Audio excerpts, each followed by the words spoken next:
Hey everyone, I'm Dr. Namika Saha. तो आज का video basically it is for the dental students जो कि जब थर्ड ईयर में जाते हैं तो उनको जब मेडिकल हिस्ट्री लेनी होती है पेशेंट्स का, तो कभी कभी ऐसा होता है कि कुछ कुछ चीज़ें होती हैं, कुछ पॉइंट्स होती हैं जो वो मिस आउट कर देते हैं while taking the medical history of the patients.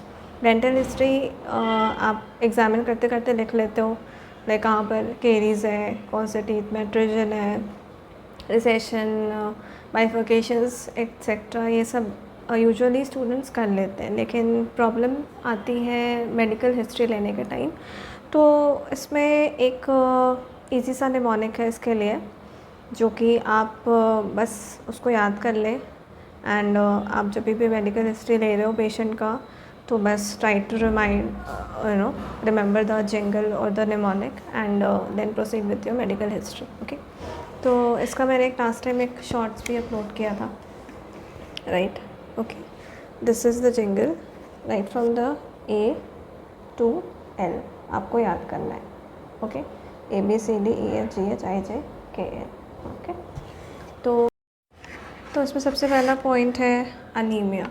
Okay, तो अनीमिया यूजुअली आप पेशेंट कभी खुद से नहीं बताते कि दे आर एनेमिक या उनमें आयरन की कमी है, लेकिन जब आप पेशेंट आपके पास आता है तो आप यूजुअली देख के समझ जाते हो, by the whole physique and everything, कि वो हो सकता है कुछ न्यूट्रिशनल डेफिशिएंसी हो या अच्छे से खाना डाइट वगैरह नहीं ले रहा है, वीकनेसेस आप समझ जाते हो जब आप पेशेंट को देखते हो।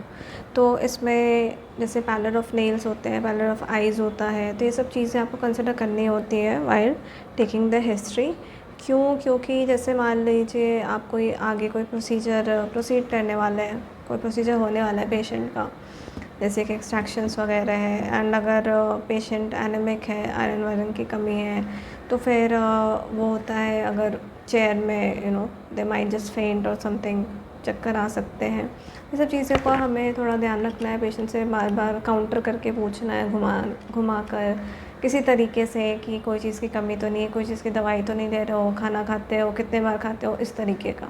ठीक है, then second point is the bleeding disorder. ठीक है, ब्लीडिंग डिसऑर्डर्स में आपका आ जाता है हीमोफीलिया है, थैलेसीमिया है, फिर हेमांजियोमास हो जाते हैं पेशेंट्स को। आपको देखना है, ये सब चीज़ें ध्यान में रखनी होती हैं कि कट चल रहा है, पूछना है कि ज़ख्म भर जाता है, नहीं भरता है, इस तरीके की चीज़ें। तो आपको ये भी कंसिडर करना होता है कि कोई इस तरीके का बीमारी, तो इस तरीके की कोई पैथोलॉजी पेशेंट में नहीं है। Then comes the cardio respiratory disorders. तो कार्डियो रेस्पिरेटरी में सबसे इम्पॉर्टेंट ऑब्वियसली आपको हाइपरटेंशन तो कंसिडर करना ही है, एस्थमेटिक है कि नहीं पेशेंट, ये सब चीज़ें पूछनी है। एंड सबसे बेटर होता है कि जब पेशेंट आपके पास है तो आप पेशेंट का हर अपॉइंटमेंट में कोशिश करें कि blood pressure at the time of the appointment ले लिया करें। It is a mandatory thing and ज़रूरी है, आपको पता चल जाएगा, क्योंकि पेशेंट को पता भी नहीं होता। बहुत सारे ऐसे पेशेंट हाइपरटेंसिव पेशेंट्स होते हैं, हाइपरटेंसिव भी होते हैं, उनको पता नहीं होता है। तो बेटर होता है कि आप उस समय हर अपॉइंटमेंट में, ये एक आप रूल बना लो कि हर अपॉइंटमेंट में जो भी पेशेंट है, अगर उसको चेयर पे बैठना है तो you get the BP done, तो बेटर होता है, आपको भी एक दिमाग में फिगर हो जाता है। एंड उनसे आपको ब्लड प्रेशर वगैरह की प्रॉब्लम है तो उनसे पूछना है कौन सी दवाइयाँ चल रही हैं, नहीं चल रही हैं, क्योंकि ये जब हम एक्सट्रैक्शंस करते हैं, प्लांट्स का टाइम होता है, तो ये सब चीज़ें बहुत काम आती हैं, ज़रूरी होता है। नहीं तो इसकी वजह से ऑन डेंटल से बहुत सारे कॉम्प्लिकेशंस अराइज हो सकते हैं, तो आपको ये सब चीज़ें जाननी ज़रूरी है। एंड रेस्पिरेटरी में आप एस्थमेटिक है कि पेशेंट नहीं है, ये सब चीज़ें पूछना, खांसी की प्रॉब्लम इस तरीके का अगर कुछ है पेशेंट, तो आप उनसे पूछें कि ऐसा तो कुछ है नहीं, तो वो फिर आप उसको नोट डाउन कर लें। Then fourth point is the D से, आप यहाँ पे डी का देख सकते हो, drug treatment and allergies. Okay, D से ड्रग ट्रीटमेंट एंड एलर्जीज़। यहाँ ए से अनीमिया था, बी से ब्लीडिंग डिसऑर्डर्स, देन सी से कार्डियो रेस्पिरेटरी डिसऑर्डर्स, डी से आपका हो जाएगा ड्रग ट्रीटमेंट एंड एलर्जीज़। अब यहाँ पे बेसिकली आपको ये पेशेंट से पूछना है कि कोई दवाई लेते हो, कभी खुजली वगैरह तो नहीं हुई है, एलर्जीज़ कोई चीज़ से तो नहीं है, क्योंकि यूजुअली डेंटल सेटिंग में पेशेंट्स को जो हम लाइडोकेन यूज़ करते हैं, लिग्नोकेन यूज़ करते हैं नंबिंग के लिए, तो उससे कुछ पेशेंट्स एलर्जिक हो सकते हैं। तो it's better to know beforehand कि कभी पेशेंट का कोई हिस्ट्री है, कभी उसने कहीं और पे दांत निकलवाया है या कुछ भी ऐसा कोई डेंटल प्रोसीजर कराया है एंड उसके बाद उसको खुजलियाँ चलने लग गई, इचिंग होने लग गया, इस तरीके की तो कोई प्रॉब्लम नहीं आई है। तो आपको ये भी कंसिडर करना है drug treatment and allergies. Then comes the fifth point, E से, यहाँ से ये आपका हो गया endocrine disease. Okay, this is the endocrine disease. Endocrine disease में यूजुअली ये ज़्यादा हेल्पफुल होता है फीमेल पेशेंट्स में, जैसे कि थायराइड का प्रॉब्लम हो गया यूजुअली, एंड बहुत सारे फीमेल पेशेंट्स में जो जैसे अगर मेनोपॉज में है तो उनमें भी कुछ बहुत सारी प्रॉब्लम्स आती हैं। तो इस तरीके का एंडोक्राइन डिजीज़ में भी आपको डायबिटीज़ वगैरह हो गया, तो ये सब आपको कंसिडर करना है, पेशेंट से पूछना है डायबिटीज़ की तो कोई हिस्ट्री नहीं है, शुगर की बीमारी, इस तरीके की चीज़ें आपको एलैबोरेट वे में पेशेंट से पूछनी है। ठीक है, देन कम्स एफ से हमारा हो जाएगा फिट्स एंड फेंट्स। तो फिट्स एंड फेंट्स का ये यूज़ है कि अगेन डेंटल चेयर पे जब पेशेंट बैठता है वो मोस्ट ऑफ द टाइम आधा वो फियर में रहता है, फियरफुल स्टेज में होता है कि मुझे आगे क्या होगा नहीं होगा, इंजेक्शंस इंस्ट्रूमेंट्स, वो ऑलरेडी डरे होता है। तो पेशेंट से आप ये भी पूछिए कि आपको पहले कभी चक्कर वक्कर आए हैं, नहीं आया है। एंड यूजुअली ऐसा होता है कि एपिलेप्सी वगैरह के केसेस में भी आपको ये सब चीज़ें ध्यान रखनी बहुत ज़रूरी होती हैं। जैसे कभी कभार पेशेंट बोलेगा नहीं मेरे साथ ऐसा कुछ नहीं है, एपिलेप्सी का मिर्गी के दौरे जो होते हैं यूजुअली हमेशा नहीं आते हैं, लेकिन कभी कभी क्या होता है इंड्यूस्ड फियर इंड्यूस्ड एनवायरनमेंट होता है आपका। तो पेशेंट चेयर में बैठा हुआ ऑलरेडी डरा हुआ है, तो उस फियर की वजह से भी उसको फिट्स एंड फेंट्स आ जाते हैं बहुत सारे पेशेंट्स को। तो आपको ये भी चीज़ें माइंड में रखनी है during the history taking. Then comes G से हमारा गैस्ट्रोइंटेस्टाइनल डिसऑर्डर्स। ये पेशेंट से आपको पूछना है इसमें कि एसिडिटी वगैरह की ज़्यादा तो प्रॉब्लम नहीं है, कुछ अल्सर्स वगैरह ऐसा कभी कुछ हुआ है तो फिर इसमें जैसे कि लिवर का आप हेपेटाइटिस वगैरह इस तरीके की कोई बीमारी, क्योंकि पेशेंट्स हेपेटाइटिस वगैरह का भी वो अपने से हिस्ट्री नहीं देंगे। एंड आपने अगर ये चीज़ें नहीं पूछी पेशेंट से एंड आपने ऑपरेशन जो भी है, सर्जरी कुछ भी है, ट्रीटमेंट स्टार्ट कर दिया without any proper protocols, PPEs नहीं पहना आपने प्रॉपर तरीके से, तो फिर it will be you who is going to get affected. तो इस चीज़ का भी आपको मतलब अच्छे से हिस्ट्री लेना है। हेपेटाइटिस वगैरह का ये सब का लीजिए।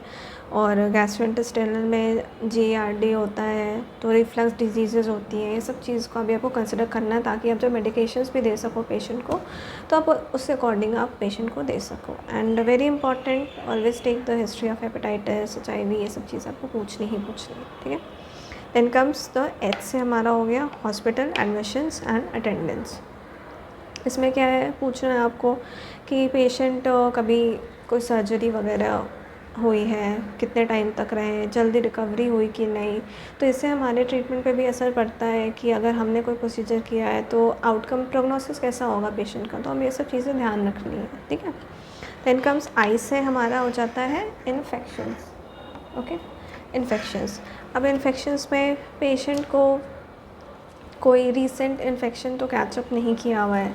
इन्फेक्शन में बहुत तरीके हैं, अगेन हेपेटाइटिस है, HIVs है, ये तो क्रोनिक वाली चीज़ है। फिर अक्यूट में कोल्ड आया, फ्लू आया, कोविड है, तो ये सब चीज़ आपसे पूछना कहीं वो इधर उधर ट्रैवल करके तो नहीं आया है।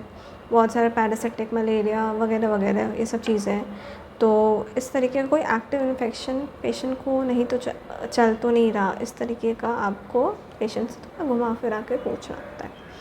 देन कम्स J से जॉन्डिस। ओके, अगेन मैंने जैसे ये आपको इधर में बताया था गैस्ट्रोइंटेस्टाइनल में, तो जॉन्डिस में यूजुअली वही है कि हेपेटाइटिस वगैरह का तो केस नहीं है पेशेंट के साथ। तो अगर लिवर वगैरह का इशू है तो आप ये भी आपको जानना ज़रूरी है, क्योंकि अगर आप कोई ड्रग देते हो पेशेंट को तो उसका मेटाबॉलिज्म कैसा होगा, बॉडी में एब्जॉर्ब करेगा कि नहीं करेगा, लिवर फंक्शनिंग है कि नहीं है। एंड इसमें भी अगर जॉन्डिस है पेशेंट को तो उसको भी बहुत सारी कॉम्प्लिकेशंस हो सकती हैं, तो आपको अकॉर्डिंगली जज करना है, पेशेंट से ये हिस्ट्री लेनी होती है जॉन्डिस के लिए। देन कम्स द के से हमारा हो जाएगा kidney disease. Okay, kidney disease में बहुत सारी चीज़ें हैं, जैसे कि किडनी स्टोन्स हैं, ये सब है, तो इसका भी आपको ध्यान रखना है। कुछ ड्रग इंटरेक्शंस होते हैं जब हम पेशेंट को देते हैं, तो अगर ठीक से फ़िल्टर आउट नहीं हुआ, क्योंकि जो आपका ड्रग होती है वो किडनी से मतलब वो निकलनी चाहिए, ठीक है। अगर एक्यूट ठीक से फंक्शन नहीं है तो फिर प्रॉब्लमेटिक हो सकता है। तो आपको ये सब चीज़ें भी जाननी बहुत ज़रूरी है कि किडनी वगैरह का कोई डिज़ीज़ तो नहीं है पेशेंट के साथ। एंड आपको जब भी लगे, if you not able to decide which drug to be given, तो आप पेशेंट से, अगर उसको एक्टिव इन्फेक्शन है, कुछ भी अगर किडनी की पैथोलॉजी है, तो आप उसके फिजिशियन से कंसल्ट करें एंड अकॉर्डिंगली आप डिसाइड करके उनको उस तरीके का ड्रग दे सकते हैं, ठीक है। And last is L. Okay, L से इसमें है लाइक्लीहुड ऑफ प्रेगनेंसी और प्रेग्नेंट इटसेल्फ। तो प्रेगनेंसी का हमें ध्यान रखना है फीमेल पेशेंट्स में हमेशा ही, ताकि अगर वो कौन से ट्राइमेस्टर में आई हैं, first trimester, second trimester, third trimester, तो ये सब चीज़ें ध्यान रखनी है, क्योंकि आप कुछ भी उनको पेन किलर्स नहीं दे सकते हो, कुछ भी एंटीबायोटिक्स नहीं दे सकते हो given the term of pregnancy, जब वो आपके पास पेशेंट आती है।